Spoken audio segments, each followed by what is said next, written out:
And dude, I was like 15 days sober.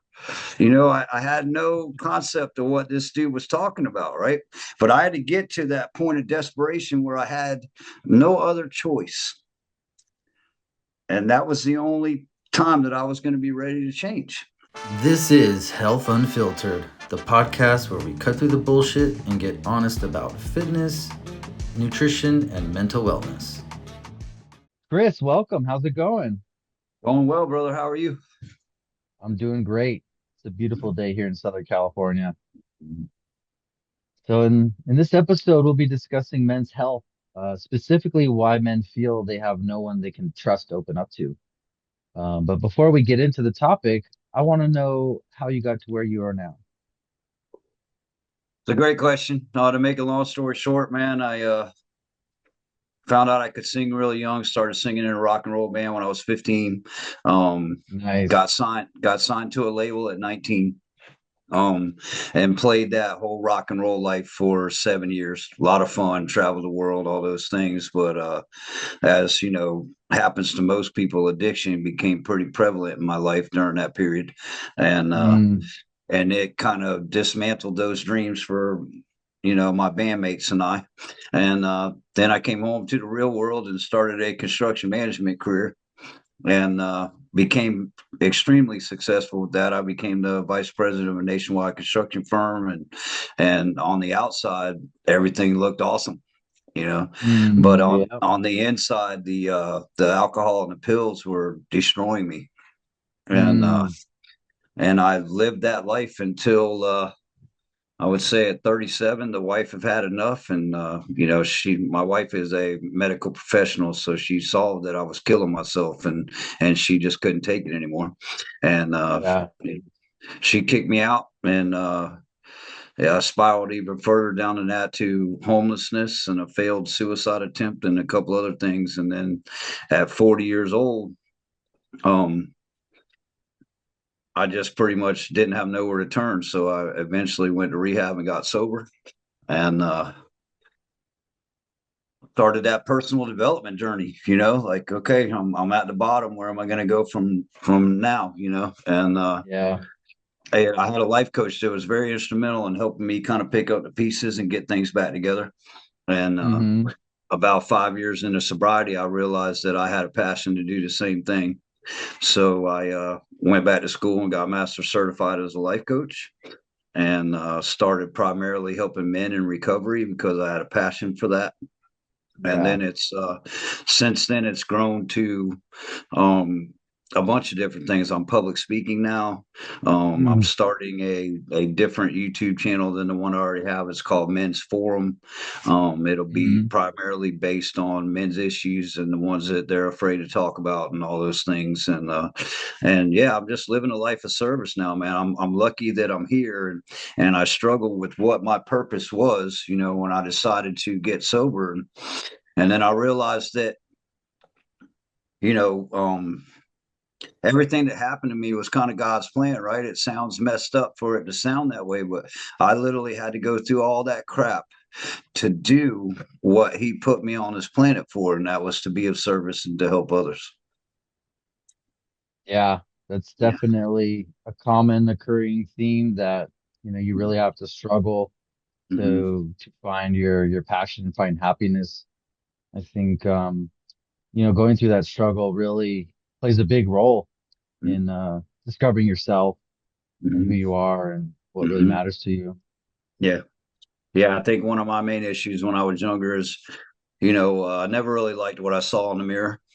So therefore I was became a people pleaser. Like I didn't like myself. Mm, So if I could make you like me, then I like myself a little bit, right? yeah. Oh So yeah. so that grew and grew and grew to the point where, if I had the nice house and the fancy truck and the good job and all that, then everybody else thought I had it going on. Then somewhere in my brain, I wasn't this little piece of crap that I thought I was because everybody else thought I had it going on, right? And Oh that yeah. just grew and grew and grew to the point where I was, you know, polished on the outside and tearing apart on the inside.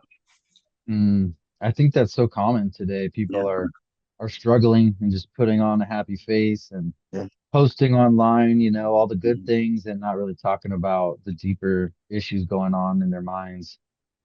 And I'm glad that we're here talking about it today, just bringing it out to the open.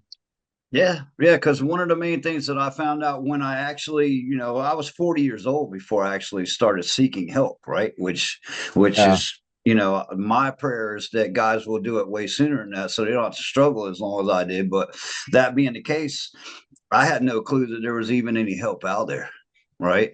Like Really? as men, we're kind of trained, emotion is weakness and men don't cry and all that stuff, right? So I literally Hmm. thought that, nobody gave a crap. Nobody wanted to listen to my crap, man.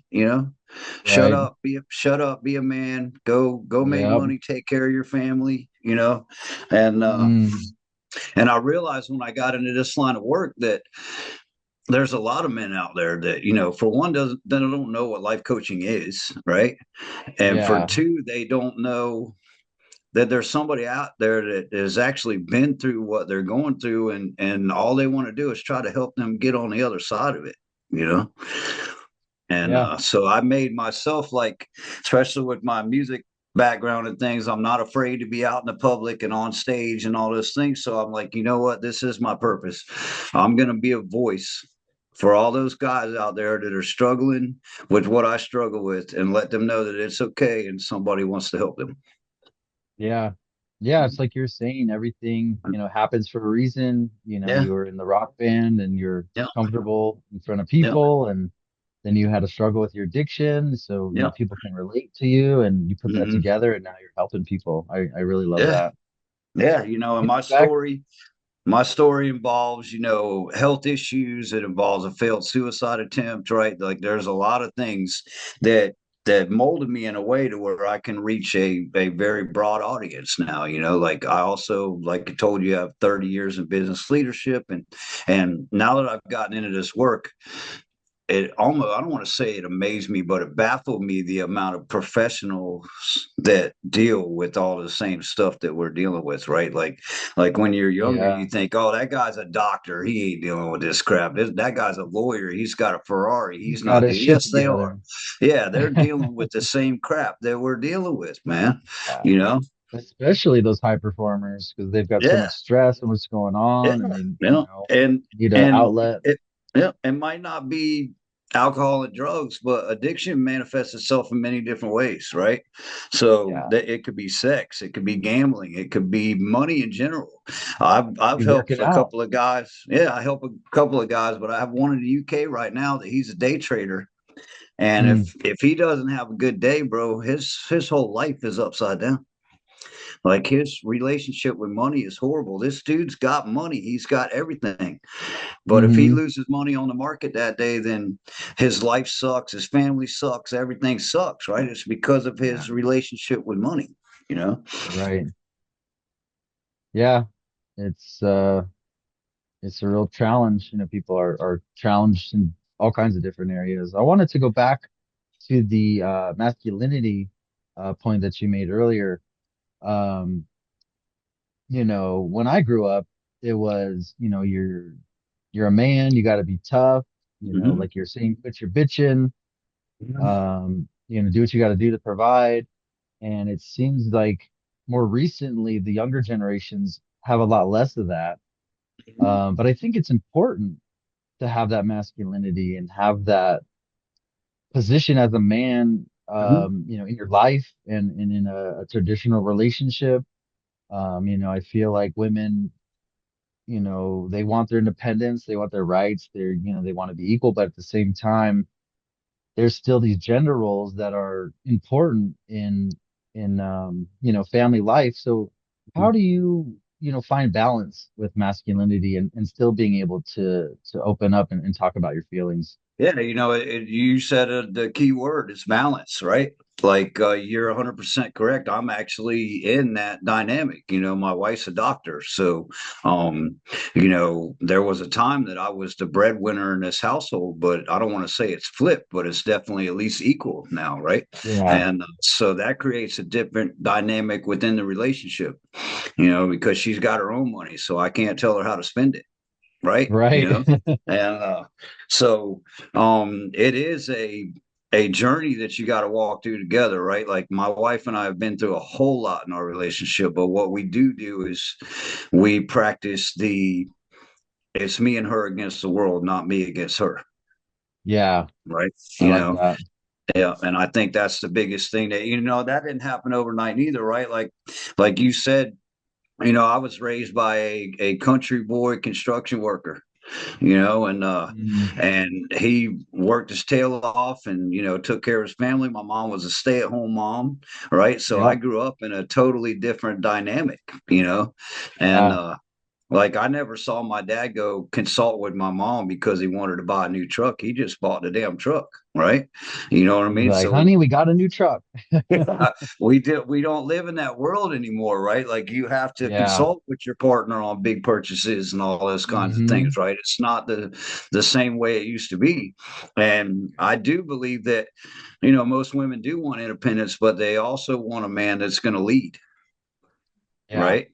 And Make him so feel you have, safe. as a man, it's difficult to find that happy spot, right?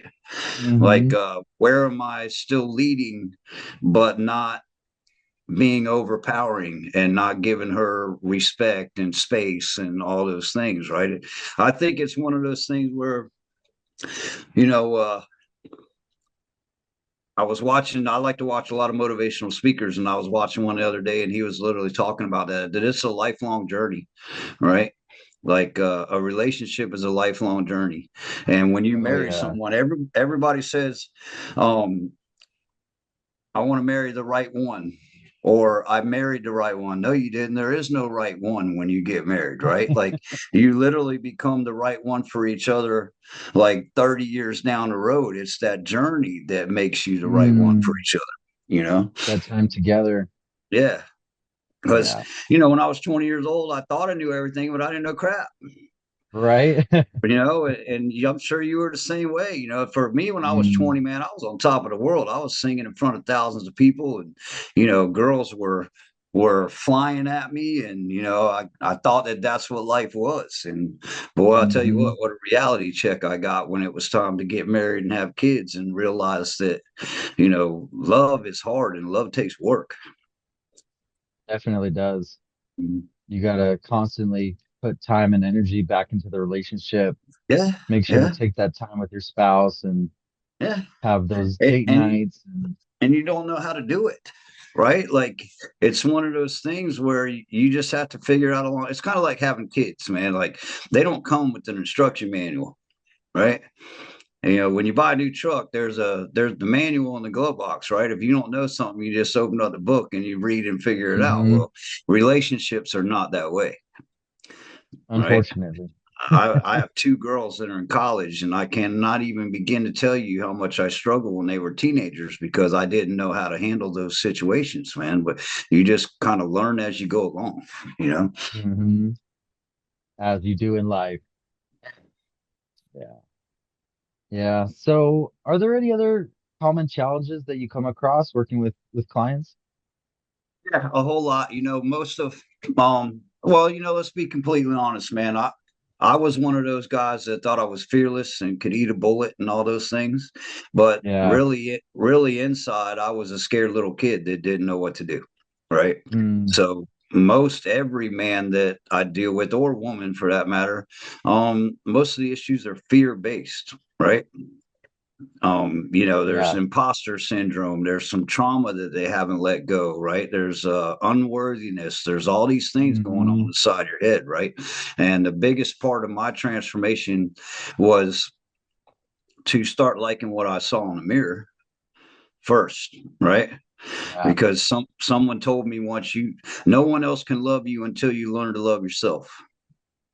And that hit me hard, right? Hmm. I've been married for 20 something years, and I'm like, what do you mean my wife don't love me? Well, she cares about you, but she can't love you until you love yourself because you can't receive love, right? True. Yeah, and so I started doing all that stuff, and I realized the biggest thing for me was confidence and positivity, right? So I started doing all these things to try to change that mindset to where no matter the situation, I was in a positive mindset. And the main thing that happened for me was I realized that most people are dealing with the same thing, right? If we can change the way we look at ourselves, then everything else kind of takes care of itself, Yeah. right? If you Oh can yeah. become a I better agree with person on that. the yeah, if you become a better person on the inside, then I don't want to say it's instantly, but you become a better father, you become a better husband, you become a better employee, all because you're better in here, right? So what I do is I help people figure out what those root issues are. And then I Mm, help them come up with a routine of action steps that they can do on a daily basis to change how they feel inside. that's fantastic. Yeah. I mean, seems like so many people are struggling with similar issues, and they just don't know how to handle it. You Yeah. know, it really seems like a lot of is neglecting, like taking care of themselves, practicing self-care, getting exercise, eating, good food, and spending Yeah. quality time with And loved you're ones. you're 100% correct, bro. Like we were talking about earlier, it manifests itself in so many ways. And what a lot of people don't get is, okay, so you know how when you have that movie star that ODs and you're like, oh my God, why? Like that dude had millions of dollars and chicks everywhere. Like, why would he kill himself? Right. We have no idea what people are struggling with on the inside, man. Right? I mean, Elon Musk has struggles, right? I'm sure there's times when he don't like what he sees in the mirror. Like we all deal with that stuff, man. Hmm. Money and fancy cars and all that stuff doesn't fix those kinds of things. Yeah, it doesn't. Mhm. It's it's really tough. I mean, even, just, men just being able to talk to their friends on Mhm. a deeper level. Guys get Yeah, yeah, together yeah. and it's usually activity based, go Yep. golfing, go play Mhm. pool or whatever. Right. And it's just, brief chit chat, and you never really get Mhm. into those deeper conversations about your Yep. feelings and all that. Right. And it feels And weird, and the even though reason we we know how don't, important it is. yeah, and the reason we don't is because fear of judgment, right? I'm Yeah. not going to tell you what's going on here because I'm afraid you're going to look at me differently, right? Hmm. So Yeah. the key is to find someone, and I became that kind of person to where I don't judge you. You can tell me anything. I've been there. I've been Mm. homeless. I've been, on my deathbed. I've been nothing anybody is going to tell me is going to shock me. I've been through it, dude. You Yeah. know what I mean? Oh So yeah. so when you can have that ear that you're not afraid that they're going to be like, oh my God, this dude's freaking crazy. You know what I mean? Then that guy will feel more open to being vulnerable and letting some of that stuff out, you know?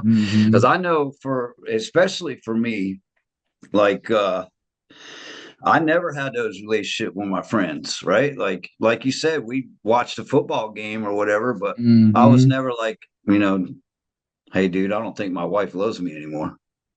Like you don't have those kind of conversations with your buddies, man, because they'll be No. looking at you like, I don't give a crap, man. What's the score in the game? Right? Yeah. So Yeah. it's like you build up this wall because, especially as men, we feel like there's nobody out there to tell about this stuff. And what I found is, Yeah. it's like men have no problem hiring a personal trainer or a nutritionist or going to the chiropractor when their back is out, right? All those things are okay. Yep. But the most complicated thing we deal with every day is life. But for some reason, we think we're on an island and we have to do that part all by ourselves. Right. Where do you think that came from? I think it's mostly a lot of it's upbringing, right? It's the way my dad was. Yeah. My dad worked his butt off and drank alone. You know what I mean? Mm. And so Yep. that's what we saw. That we're raised by watching men cope with things in a certain manner. So therefore, we think that that's the way we're supposed to cope with them. And when I finally realized that my addiction was not the issue, it was my solution, right? Hmm. Because I had no coping mechanisms for dealing with all the crap that I was going with. So my answer was to escape from all that and get as wasted as I could so I didn't feel, Yeah. right? Yeah. Yeah. That's And that's so you have to the figure out a way. You got to figure out a way to come up with some positive coping mechanisms to deal with what's going on inside of you, so that you don't need the drugs and the alcohol and gambling and all those other things, right? If you got a way to help yourself get back up when you fall down, then you don't need all that other stuff. right. So what are a couple ways that people can get back on track? Yeah, I would say the name of my business is Awareness to Obtain, right? And it comes from one of my favorite quotes. I heard it early in sobriety, and the quote is, "In order to obtain any goal, you must first be properly aware of the steps." Right. So no That matter makes what the goal sense. is, there's a step one, there's a step two, there's a step three, four, and so on to achieve that goal. Right. Well, personal Hmm. development is no different. Right. And it's not the same for each person. So for me, it's started with gratitude list, right? Yeah, I'm a big And fan of gratitude. yeah, and when I started them, I was down at the bottom, so it was hard to come up with things that I were grateful for. So it was like a bar of soap and a hot shower and whatever the case was, right? Yep. But those were huge for me because when I felt horrible and I started remembering the things that I had to be grateful for, it's really hard to be angry and full of anxiety and all that other stuff when you're in an attitude of gratitude, right? Yeah. So that part was huge for me. Then it was morning exercise along, I kind of I still do it to this day, 5 days a week. I get up at 5 o'clock in the morning, I work out. And I kind of meditate while I do that. It's my time alone, no kids, no wife, no job phone ringing, nothing, you know what I mean? And I just kind of zone out on the weights and I get that clear mind, and it's the zero, stress-free zone. And when I get out of there, I get in the shower and then I go to the mirror. And I don't really do that part as much anymore, but I had one of my first mentors have me say I love you to myself 10 times in the mirror every time in the morning, right? So that Yeah. positive Heard that. positive affirmation thing. Hmm. And then I had another guy that told me brush my teeth with my right hand because I'm left-handed. And what you're doing is you're trying to train your brain into doing something differently. When I first got into sobriety, I had a guy that told me, "Hey man, you've been doing things a certain way for 40 years and they Mm, obviously don't work." He's like, "How about you try yeah. doing something different?" You know?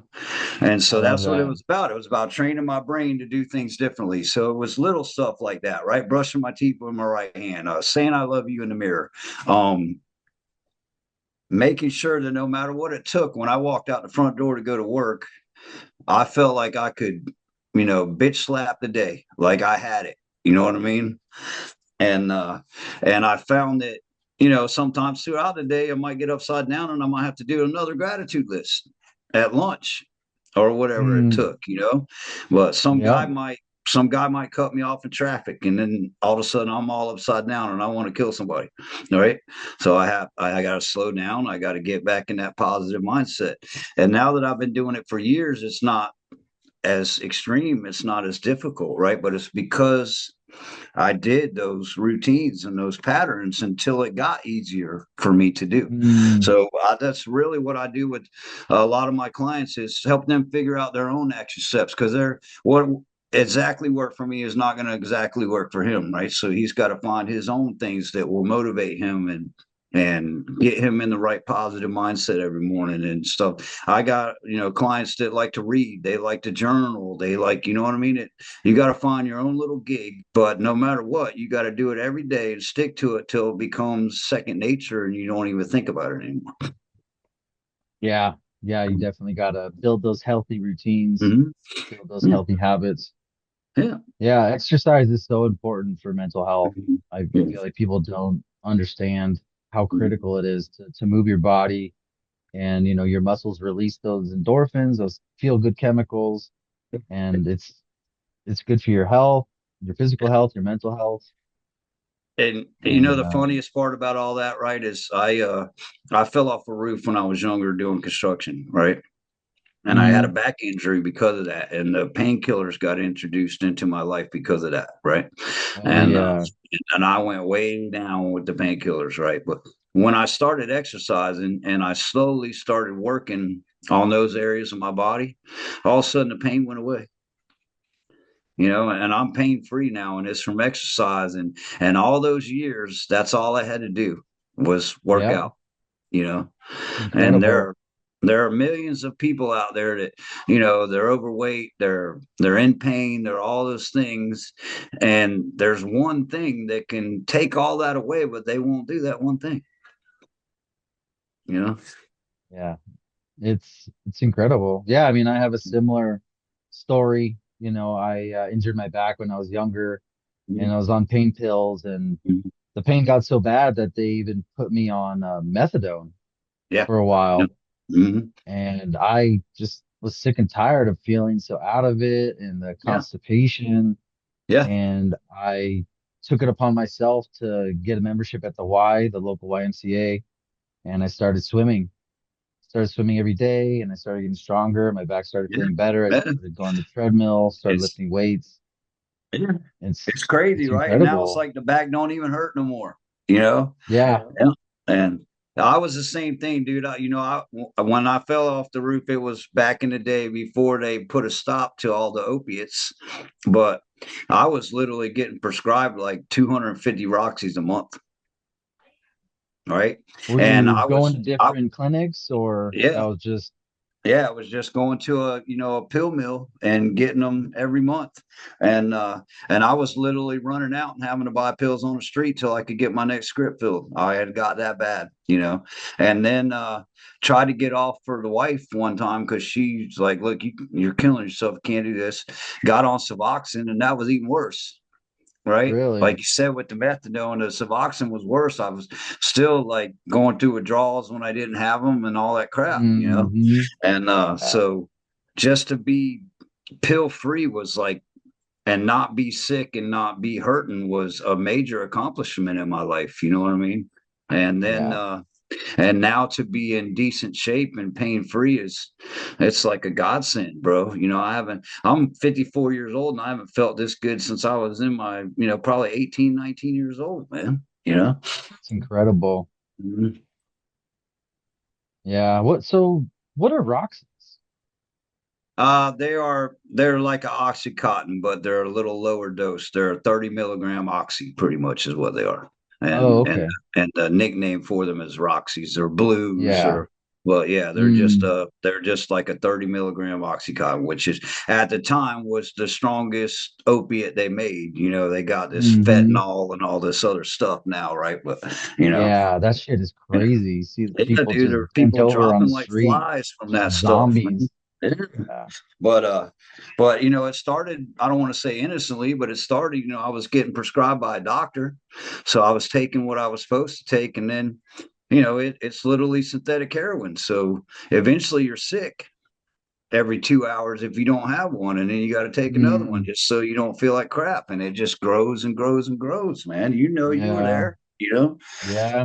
Yeah. They give them out so Yeah. freely, and then you Yeah. get hooked, and you build your tolerance. You need more and more to get the same effect, and then it Yeah. starts affecting your bowels, and Yeah. it's Yeah. horrible.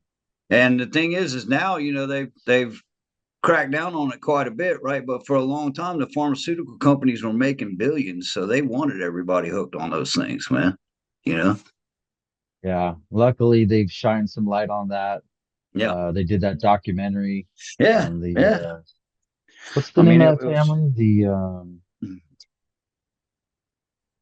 Oh, I can't remember, but the guys who created OxyContin. yeah, But yeah. that stuff Like is you said, nasty, dude, it's one of those things where I didn't plan on being hooked on those things, dude. I was in a lot of pain. right? I had just had Yeah, back surgery, right? But it got to the point where I couldn't live without those things. And yeah. And, and my wife is watching me just, pop 20 of them a day. And, my wife's a doctor, right? So she knows what I'm doing to myself. What kind of doctor is And, your wife?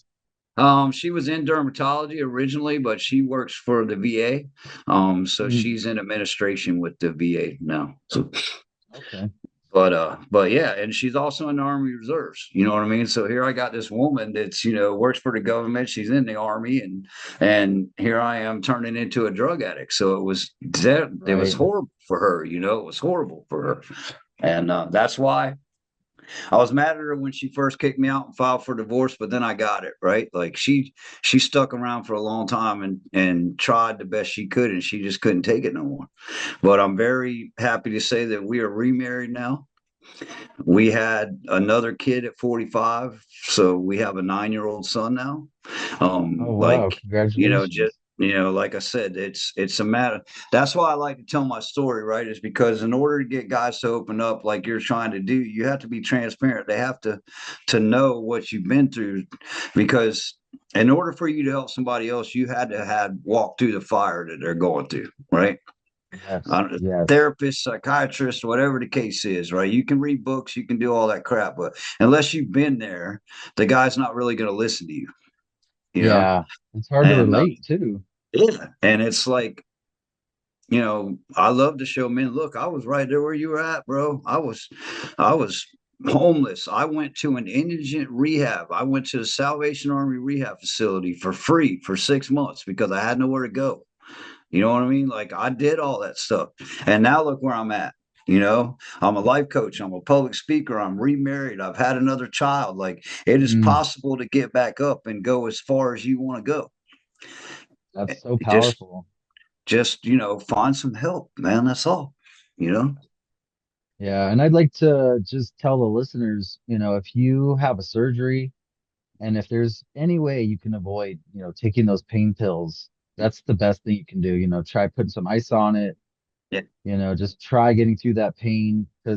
because once you start popping those opiates, it's so hard to get off of. One good thing that came out of my situation, and I used to laugh about it, is back when my wife was still practicing dermatology, she would not write anybody pain pills.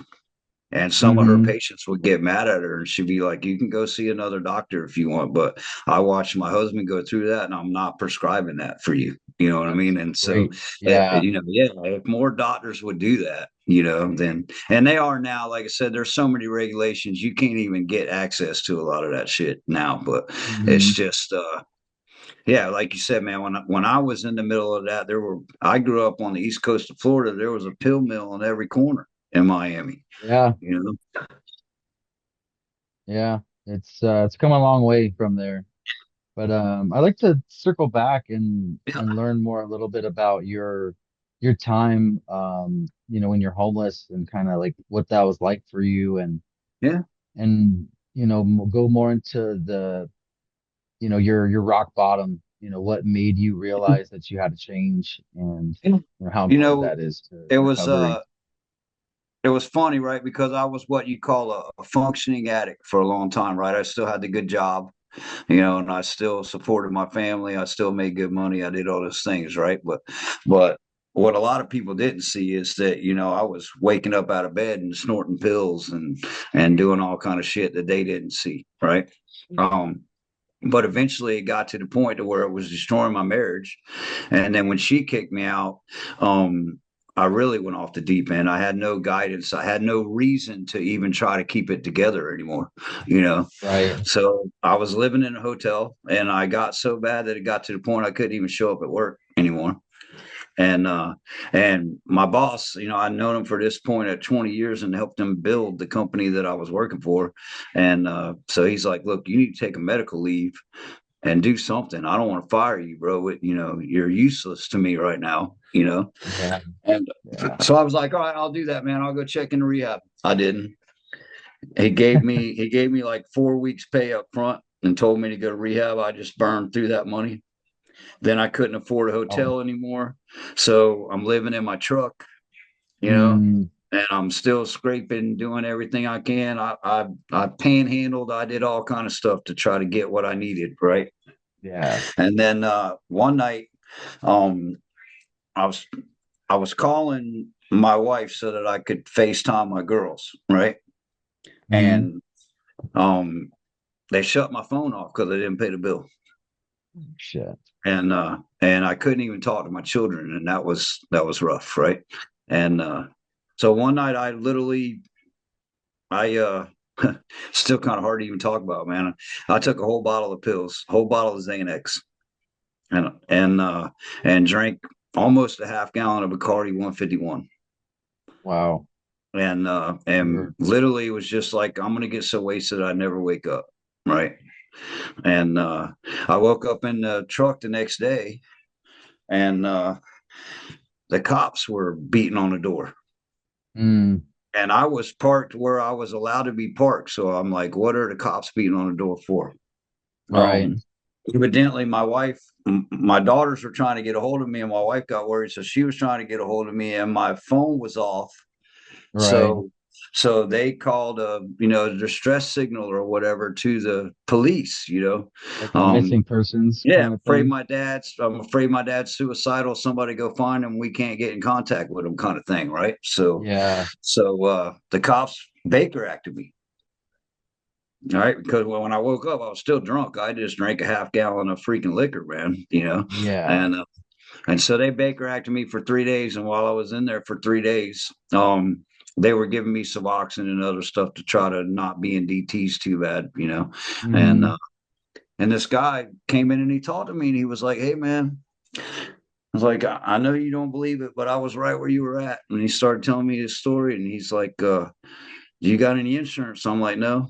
I'm like, I got company insurance, but I'm on medical leave and it don't cover rehab and stuff like that. And he's like, well, there's this place called the Salvation Army. It's a free rehab. You work for them during the day, like in their they get all the donations. You kind of sort through the Yeah. donations stuff, right? And but then they have addiction classes and stuff at night, and they feed you and they house you. And I didn't have nowhere else to go, bro. I was tired of living in the truck. Yeah. So I could I totally was see like, all right, that. well, my first thought was, all right, well, maybe if, at least if I can go there for a few days and get my crap together enough, my boss will let me go back to work. All right. Mm, So I hmm. get in there, and I didn't realize until I was in there, but the first 30 days is no contact to the outside world. Like Oh, no phone wow. calls, no phone calls. You can't leave the premises, right? And Hmm. so here I was, forced with nothing to do but try to work on myself, man. Yeah. Right. And I fought it at first, but I had a guy that he was a major for Salvation Army. He was the one running that facility, and he looked at me and he said, "Tell me your story." And this dude's heard everything, right? He's been running a rehab for 30 something years. And He's heard I it told him, all. I told him my story, and he says, "Hey, man." He says, "You're probably not going to like this, but I'm going to tell you how it is." And I was like, "What's that?" He says, "Everything that happened to you was ordained by God." And I'm like, "What?" He said, "Yeah, you had to make you strong enough to do what you were born to do." Mm, yeah. And I was like, "So you're telling me that God put me through all this crap?" And he said, "That's exactly what I'm telling you, because you're a leader of men and your job is to go out and save other men." And dude, I was like 15 days sober. I had no concept of what this dude was talking about, right? But I had to get to that point of desperation where I had no other choice. And that was the only time that I was going to be ready to change.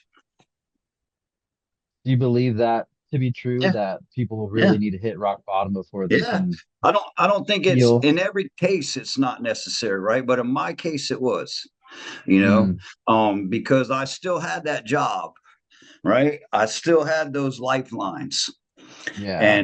And I wasn't going to go all in on this until I had nowhere else to turn. So, God had us literally chop that tree down and chop that tree down and chop that tree down until I had no choice. There's that old saying, when you go all the way down, there's nowhere else to go but up. Right. Right. And so I had to go all the way down. Yeah. Yeah. It's a shame some people have to hit rock bottom before they Yeah, can climb their way out of the hole. But it seems like a lot of the time that you really need that, or people yeah. tend to fall back into addiction. Yeah. And some people, like, I've obviously been involved with Alcoholics Anonymous for a long time, and I met guys that at 19 got sober and they've been sober for 50 years, right? But their childhood years were horrible, man. They were full of molestation and Mm. hardcore drinking and all that crap that we weren't doing at that age, but they were. And I'd be like, damn, I wish I would have got this when I was 19. I'd be a multi freaking millionaire by now, right? But that wasn't my journey, right? Yeah. Because that dude's purpose was different. His purpose was to get his crap together then so that he could be a good father and be whatever it was that he was supposed to do. My purpose Hmm. was to go through all of this crap so that I can help other guys that are dealing with it, Yeah. you know? Yeah. Life works in mysterious ways. It Things does. happen for a reason at the Yep. right time. Yep. Opportunities come to our Yep. lives, Yeah. and And, you here I am gotta walk now. through the door. You do. And like I said, the door's different for everybody, right? The Mm, circumstances are different for everybody. You dealt with it a little bit, but you might not have fallen as far as I did, right? The thing was is that um I thought I knew better than everybody else. So it took me getting chopped completely down to realize that other people knew better than I did, yeah. you know? Hmm. And, here I am now sitting here 14 years sober. I'm a life coach. I'm a public speaker. I'm remarried to the love of my life. Like, I'm a success story, right? And, Yeah. and so I need to use that platform to show other guys what's possible. That's amazing that you've come through all this and found your calling, and now you're helping other people. Yeah. And I knew about the Salvation Army. I Hmm. just thought they were, that organization that collects, stuff. You can Yeah. donate stuff and you take it, but Yep. I had no idea that they had Yeah. the whole, Yeah, and I didn't either. You recovery know what I part of mean? it. Like, I just Yeah, remember they had those bins that you could throw clothes in and stuff, right? I never right. knew. But yeah, it's a pretty amazing organization. What they do, man, is all that stuff that people give them. They have thrift stores and they sell them at thrift stores.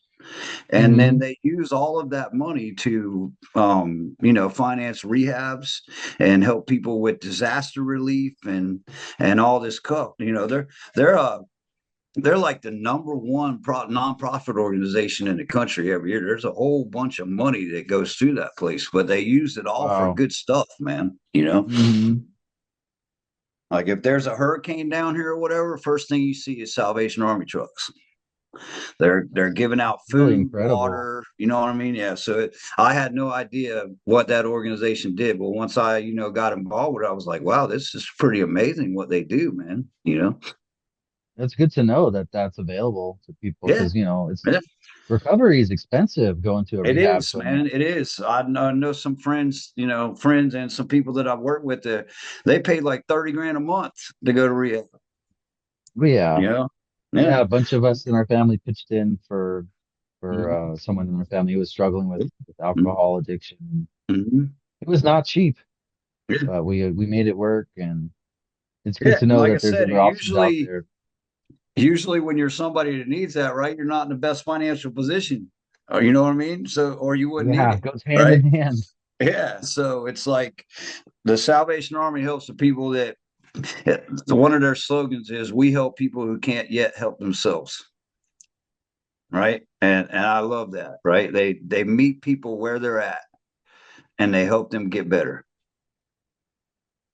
And that's all I'm trying to do, right? I want to meet men where they're at. I want to tell them they're okay. It's okay to be where they're at because I was there. And follow me. I'll show you how to get out of this shit. You know? Yeah, yeah, that's great. Yeah, Yeah. I'm looking for a nonprofit to have on the podcast. I'm Mm-hmm. actually involved with a community of other podcasters that are doing Mm-hmm. they're calling it a podcastathon, where Mm-hmm. everyone brings in a nonprofit and we Mm-hmm. all post the episodes the same week. I think it's the second or third week in March. to help gain more notoriety. I wonder if there's someone from Yeah, Salvation I'll Army that I see. could talk to, have I'm on. actually on the board of directors for the Salvation Army in Tampa now. That's crazy, isn't it? Right? I'm an alumni and I'm literally on the board of directors now. Right. But That's um, awesome. yeah, I will see. I don't know if they're allowed to publicly advertise like that, but I'll find out. And if so, maybe I can get one of the officers to come and be a part of that. I'm sure that they would want to, right? Their whole goal is to because they have men's facilities and women's facilities, right? So, but Okay. they're not, it's never co-ed. It's always men's and Yeah, women's, right? probably But I'm sure better. that they want to let people know that there's a place they can go. You know what I mean? So, Yeah, yeah. Like I yeah. said, I had no idea. I just thought of them Yeah. as, when you have a bunch of stuff you want to donate, just call them up and they show up Yeah. with the truck Yeah. and Most people do it that's for the it. tax write off, right? You take them all this stuff, they Yeah. give you the little ticket, and you can call it your charitable donation or whatever. You know what I mean? So, Hmm. yeah. Yeah, that'd be But yeah, it's a incredible. pretty multifaceted organization. And, I'm obviously a advocate of them now because not that they did it by themselves. There were some other mentors and a whole lot of work by me, but they helped change my life, man. You know? Yeah. Yeah, that'd be incredible. Mhm. Appreciate that. Yeah. Cool. So, do you ever work with clients that struggle with low testosterone? Without a doubt. And I struggled, right? I'm not ashamed to say that I've been on TRT for the last 4 years, right? And Okay. and it was needed for me, right? Like I had Hmm. got to a point to where it was for my age, my levels were too low, and I needed to do that, right? Yeah. But that doesn't mean it's right for everybody. You know what I mean? Hmm. There's alternatives, there's peptides, there's all kind of different stuff out there, right? So, Yeah. but yeah, I deal with a lot of guys, especially once you get cleaned up and you start working out, right, then all that stuff becomes more important, right? Hmm. Definitely. And then all of a sudden your muscles ain't growing like you want them to, and they start asking questions like, what do you do, what are you on, what do and I always try to steer them towards the alternative natural methods, you know Hmm. but when you're in a case like mine and you can't get the levels to where you need them to be, then yes, seek out some professional help and figure out what's the best plan for you is. Yeah. Yeah. I struggle with that myself.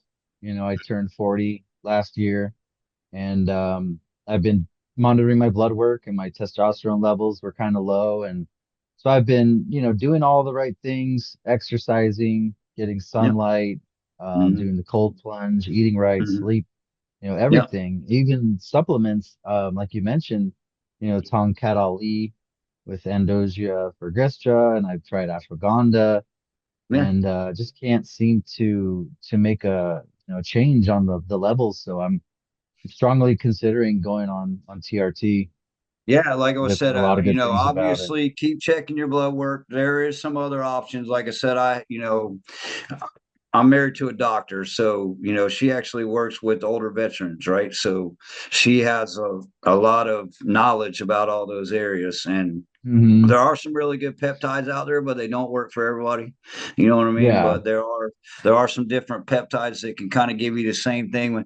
The problem with TRT is like once you start taking it, your body wants to stop producing its own testosterone, right? that's So what I've once you heard. start taking it, you're pretty much on it for the rest of your life, right? But Yeah. that's not a bad thing. Like I cannot tell you how much more energy I have and how much more muscle tone and things like that. Like growing muscle is a lot easier now than it was when I first started working out and stuff like that. The energy is the main thing that I see. I used to get a lot of midday fatigue, and that's gone now. So it is Hmm. it is for me. It was the right option, and it helps me a lot.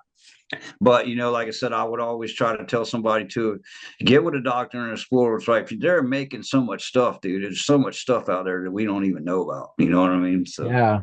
yeah. Yeah. We had Michael Kumar on the Hmm. show a few months ago. We were talking about TRT and other options, and Yeah. he was talking about HCG.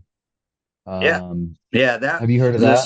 the CCG will literally, you know, not to be too graphic on here, but it keeps you from shriveling up, right? Yeah. So for a man that, obviously I'm 54 and I had a vasectomy after my last son was born, so Mhm. I'm not worried about that side of things, right? Yeah. But yeah, if you're still thinking about having a kid, or you're worried about aesthetics or whatever the case is, then yeah, there's things that you can take with the testosterone to prevent those things from happening. I know a lot of guys that, that I'm friends with, they're doing TRT and the CCG to, Hmm. prevent the shrinkage, and they still have the, fertility in case they want to have a child or whatever those things Yeah. are, right? But that's, Yeah. like I said, that's why, I suggest, yeah, you can get it online and it's cheap, but at least go see a doctor first, right? And figure out a plan that's best for you and what you want to accomplish. Definitely. Yep. Yeah, it's important. And there's so many environmental factors that go into testosterone levels, Hmm. and it's Yeah. really hard to avoid them all, like the plastics and the phytoestrogens and soy and all that Yeah, stuff. yeah, and that's another thing that you got to figure out, right? Like for me, my levels have gotten so low. I was at like 167 or something, bro. It was crazy low, right? Yeah. And Yeah. and so then they put me on a lot to get me back up there. But Hmm. then when they did that, my estrogen levels started going through the roof. So I was Oh taking an man. estrogen blocker to try to keep the estrogen levels down, right? Try to And then, balance everything out. yeah, but we finally got it worked out to where, the amount that I take, I'm staying at right around 800 every blood work, which is, Hmm. where I should be. So, Yep. but yeah, like I said, everybody's different. Every case is different. My wife, Definitely. literally, she's going through menopause right now, and she just started hormone therapy because of that. Right. So Yeah. there's a lot of women out there that get benefits from all that stuff as well, man. You know. What kind of hormones do they use for that, for menopause? Is it Well, for my wife, she's on testosterone something. also? Yeah, she's on test, but she's also on something else called progesterone, which Yeah. is, yeah, and we found that for some reason, whatever the case may be, that women that have kids in their 40s, for some reason, their progesterone drops out after that, right? Oh, And okay. when they, on top of that, when they get premenopausal, then it drops even more.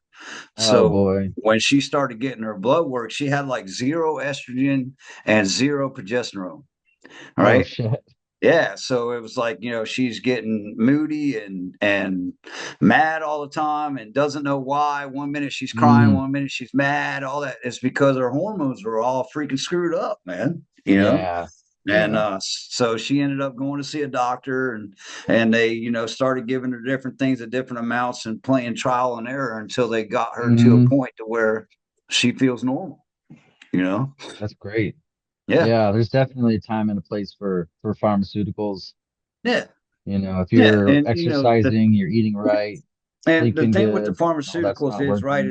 is if they're non-addictive, right, then you can just take the amount that, is necessary to make you feel the way that you should feel, then I'm a total advocate for that, right? But Yeah. it's as well as I do, we got guys out there that are shooting testosterone like crazy so that they can get big. But when you Mm, do that much, there's adverse effects, right? It kills your kidneys and your bladder and all those yeah. kinds of things, right? So that's why, typically you don't see a lot of them bodybuilders live to be too old, because Hmm. all the stuff that they're doing destroys their organs, Yeah. you A know? lot of abuse. Yeah. And so, like I said, Definitely. yeah, go to a doctor, find out what's right for you, stick to that regimen, and it can be an incredible game changer, you know? Yeah. Yeah, that's what Yeah. I've heard. Hmm. Um, a buddy of mine is on testosterone replacement therapy and he just swears Hmm. by it. Just Yeah. Yeah. tells me how incredible he feels and Yeah. how amazing it is. And it's such Yeah. a game changer for him. Yeah. Like I said, the biggest thing that I see, man, I was one of them guys, like, the weekend comes, and the wife wants to take Christopher out shopping and go to the mall and all that crap. If we got home at 1 or 2 o'clock, I needed a nap, bro. I was done, Mm, you know. yep. And I'm like, man, I'm only, at that point, I think I was 50 when I started on it, and I'm like, I'm only 50 years old, and I feel like I'm 70, and I have no freaking energy, and I Yeah. walk around the mall for 30 minutes, and I'm wore out. you know, and it was Yeah. because my testosterone was super low, you know. Yeah. And Yeah. once I got those levels correct, like all that fatigue and stuff went away. Yeah, it's incredible. And I just Mhm. want to mention, if you go to your doctor and your testosterone is low or on the low Mhm. end of the scale and your doctor's not, into testosterone replacement therapy, you can always find another doctor, find one that's willing to work Without with a you doubt. and help Like you I said, heal. there's the main thing is the blood work, right? There's tons of doctors that you Yeah. can get it from online. There's tons of access to be able to get it. But the main thing with me Hmm. is, find somebody that requires blood work, right? So that you know exactly where you're at and then keep track of it. I get blood every 90 days. I do lab work every 90 days just to see Yeah. that I'm where I need to be. And that way it can be Yeah. tweaked one way or the other, you know? So Hmm. Yeah, that's great. So I want to get back into mental health. Um, how do you deal with patients that are doing everything right but are still struggling with their mental health issues? without a doubt, man, I was there, right? Like, especially I was doing everything right on the outside, you know? Um, Mm, I would say this, right, is whatever you do, you got to learn to cut yourself a break, right? I Like, agree. nobody's perfect. Nobody is doing everything right. Yeah. You know, it's not possible. Tom Brady made mistakes. Elon Musk make mistakes. You know what I'm saying? Like, we Mm, all make mistakes. I meet so many people in my line of work that are so critical on themselves. And I was one of those people, you know. right. Um, it hindered my business leadership because I didn't trust anybody to do anything. I was always one of those guys, if you want it done right, you got to do it by yourself, you know. Oh yeah. And yeah, and especially in your personal life, man, is breathe, cut yourself a break. The key to life is balance, right? And I finally learned that. 100%. Yeah, and so if you feel upside down and you're struggling and you don't feel like you got it all in the right spot, then your balance is off. So figure out what you're putting more into than you should and what you're not putting enough into that you should, and try to figure out a way to get them to balance out. And usually for me it's family, right? Like, Mm, if I'm not putting the right amount into my family, then I start to feel that and everything else struggles. yeah, it's very powerful. We talk a lot about balance on this show, Yeah, and it always comes back to finding balance. it does. You can eat the foods that you like, but you can't eat them all the time. You can exercise, but you can't do it every day or you're going to Yeah, burn yourself out. and I was a total workaholic, man. I worked Mm, 70 hours a week, and I thought that's what I was wow. supposed to do. You know what I mean? Like, I was Right. I was bringing home the bacon, right? And Hmm. at one point in my life, I traveled for work. I would leave for like 4 weeks and come home for 3 or 4 days, and then leave for 4 weeks, right? So Yeah. when I came home, it was take the girls to Disney World and spend a bunch of money on them, and then dip back out of town, right? And Hmm. but I thought that's what being a father was, Yeah. you know.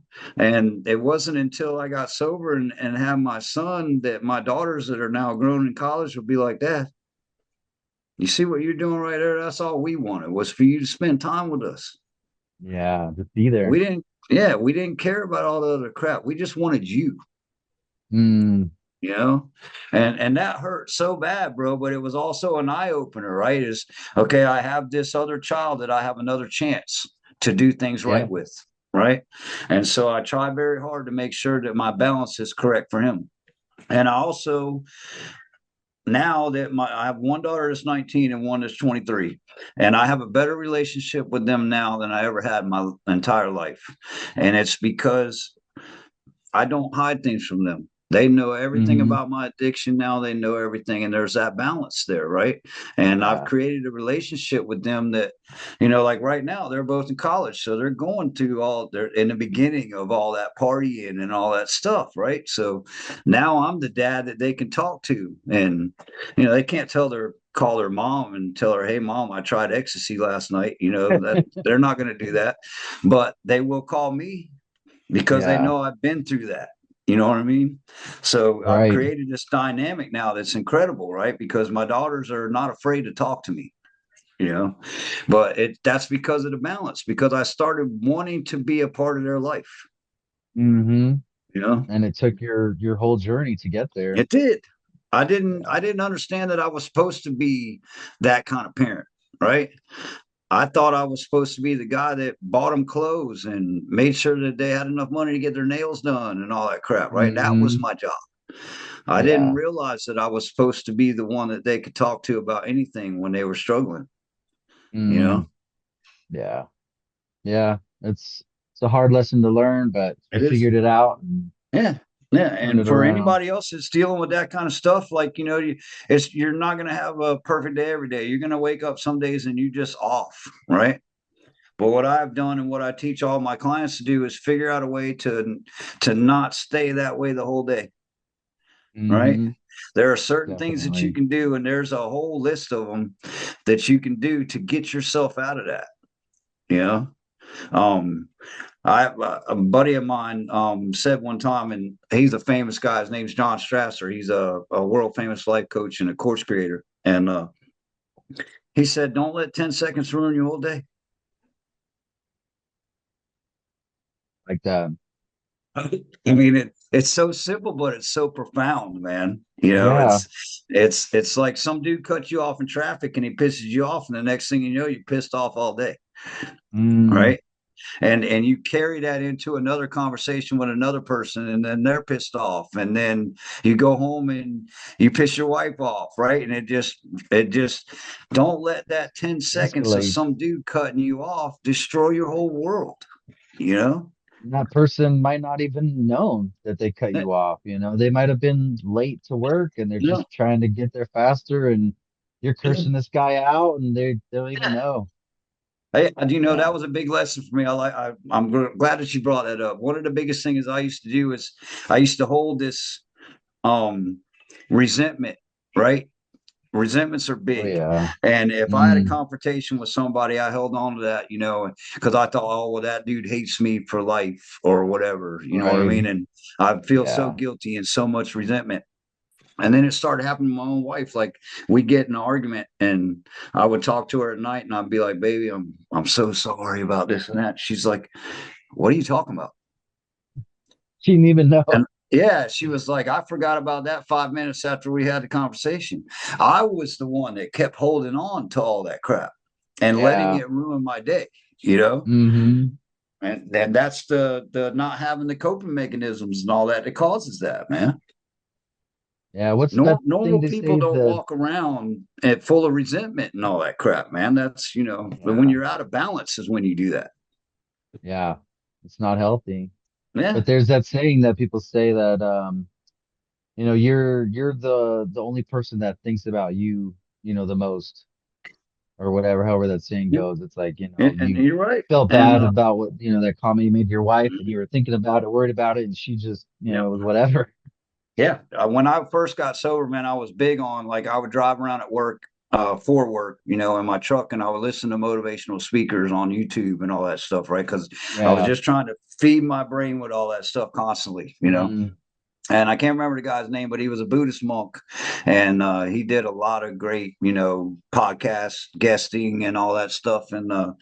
And he said the most dangerous place to be is inside your own head, oh yeah.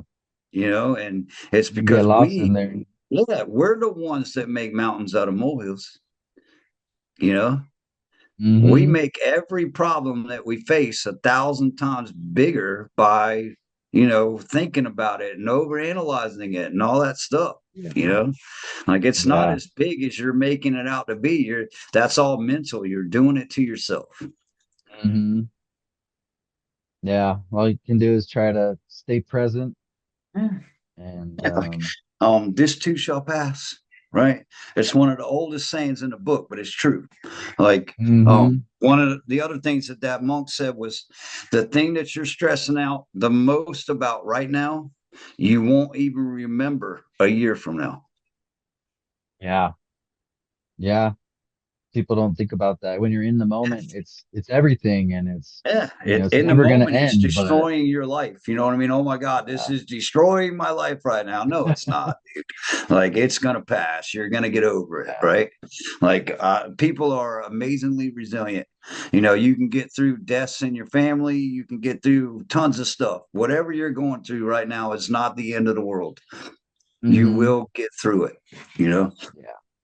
Yeah. So if there's someone out there right now listening to this or watching this, Mhm. and they're struggling, are there any actionable tips that you would give them that they can apply immediately to start changing their life With around? yeah, without a doubt, I would say set up a routine. You know, what I did might not work for you, but figure out what will work and keep it simple. Hmm. You know, Yeah. be it just go have a cup of coffee and sit in the backyard first thing in the morning. All right. And just get yourself right. You know, Yeah. just that alone time and decompress and Hmm. then, you know, some for some reason after you do that, you don't sweat the small stuff so much, you know. Right. Secondly, I would say work on yourself and that's in a lot of areas, but first thing is the easy stuff like the personal hygiene, the exercise, right? In order Hmm. for you to feel good about yourself, you need to like what you see in the mirror. So change what you need to change to start liking what you see. If you hate your Yeah. hair, then you know what, start doing your hair different. If you Right. know you hate your teeth, then do something about it, right? You know what I mean? Hmm. Whatever it takes to where you start liking what you see, because that in itself, man, once you actually like the person that you're looking at, that is life changing on its own, right there, right? Yeah. And then that's where the journey starts from there. But that's what I would say, man, is every morning come up with a routine to where you do what I like to call is walking out the front door in the right mindset. All right. And then I would say the biggest other thing that you could do right away is stop saying I have to and say I get to. Yeah. Don't say you have to go to work today. Don't say you have to take your kid to school. Don't say you Hmm. gotta go pay the mortgage. You get to. There's a lot of people in this world that would cut their left arm off to be able to do what you hate doing every day. Right. Right? Think It's about that. so You know? incredible. Changing Mhm. that one word can Yeah. totally flip the script on your Hmm. life. Yeah.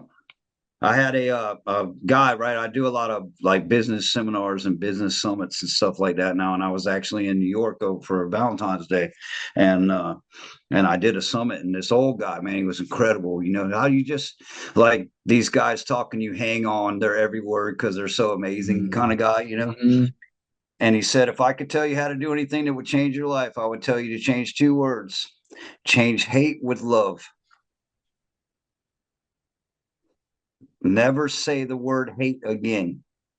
Every time you That's a want to big say one. it, if you want to say hate, replace it with love. How many times have you're in a new relationship? I hate you right now, right? Or I hate doing this, or I hate cutting the grass. I mean, but what you're doing is even though that's a minor thing, you're breeding hate into your mind, Yeah. Telling right? your subconscious. Yeah. And so Yeah. if you're breeding love into your mind, then that's what's going to come out, man. If you're putting hate in, hate's going to come out. If you're putting Yeah. love in, love is going to come out. Right. Yeah. It's all about changing your mindset. Yeah, it's totally about that. Most of us only use about 20% of our brain to begin with, right? That's human fact. But the thing Mm. is that literally our world evolves around what we put into our mind.